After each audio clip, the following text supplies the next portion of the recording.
Jennifer Sness here watching News 24 Live. Hannah and Kate from Mama's Meeting Place are back, and today we are talking about working moms versus stay-at-home moms. Hello.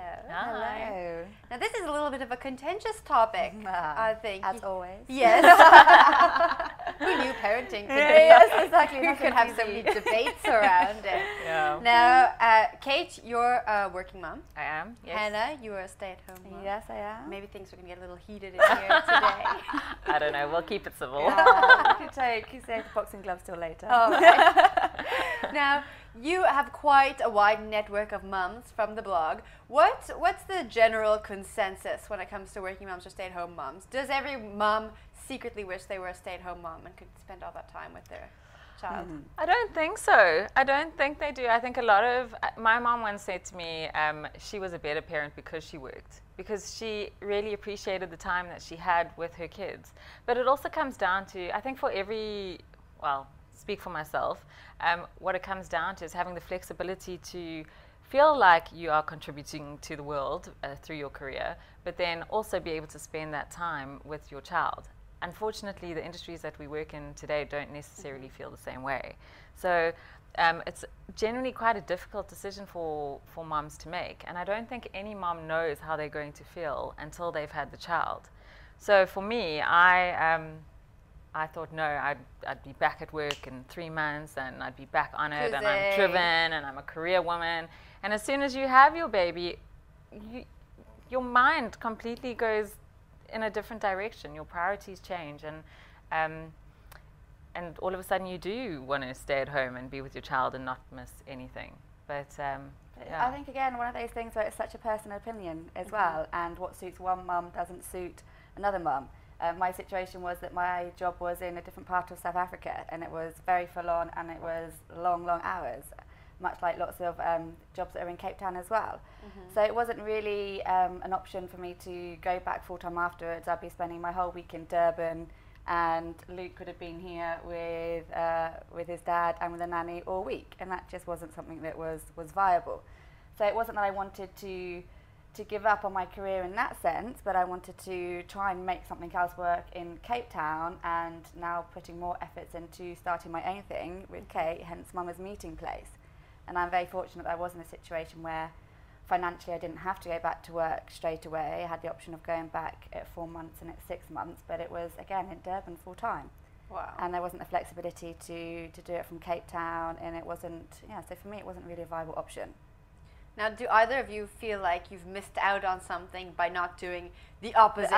Always. Yes, grass is always greener during certain times of the day. No, definitely. I think particularly if you're a full-time working mom, one of the biggest cons is that you're missing out on milestones, on your children's first word, on their first steps. And you have to hear about that stuff through the nanny, and that's really difficult. Coming home and you want to take your child from the nanny and he starts crying, that's hard. It's a hard thing to deal with. And then when you spend a whole weekend with your child and the nanny comes in on Monday morning, your child doesn't want to go to the nanny, so it reverses completely. It's very difficult. It's hard to find that balance. How did you find that balance?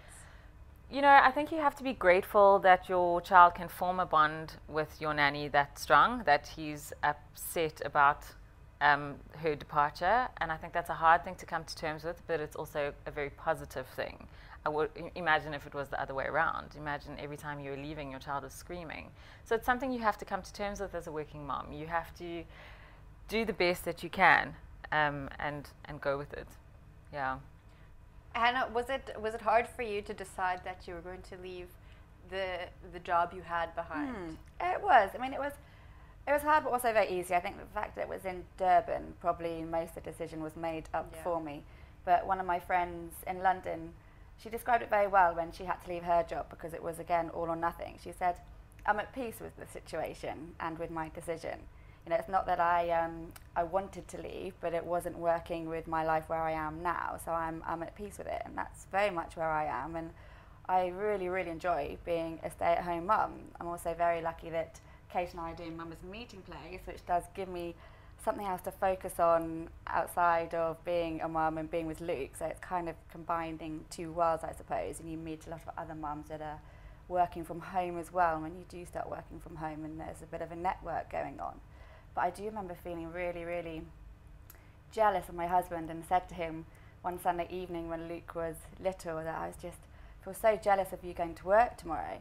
Like, I know it's going to be stressful, but you're going to get up, you're going to have a routine, you know that you're going to be in the office at 9, you're going to have adult interaction, and you'll achieve things, you know, you'll have a to-do list, and you're going to actually go through that and feel like you've achieved stuff.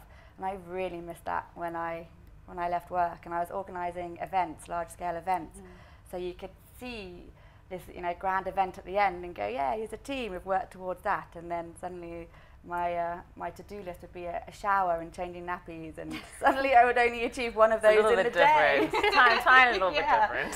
So absolutely, you know, I really take my hat off to working mums, because I think it's a double-edged sword, and it, like Kate said, it comes with pros and cons.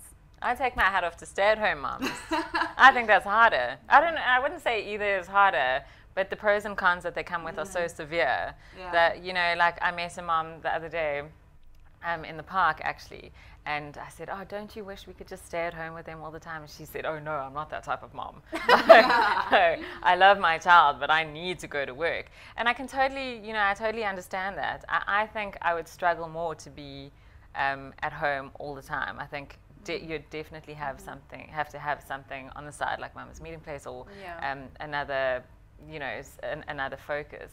And I think that's what's interesting about businesses being born out of this very situation. Lots of moms don't want to stop growing or working, which is why they start things that they can perhaps work from home, or have more flexible hours, I think. And it's a bit of a shame that more companies don't embrace flexible hours, I think, because you know, Kate and I talked about this before, and it must be a real pain, women going on maternity leave for companies. I'm not saying it's an easy thing to factor into a business, but that's life. That's how life continues, and to actually be able to embrace that. And it's a global problem. It's not just something that that can be an issue in South Africa. It happens all over the world, and I know other countries are looking at certain ways to encourage mums to stay at home or to go back to work, and getting the fathers involved as well, because that really should just be how businesses do evolve rather, and try and include working mums.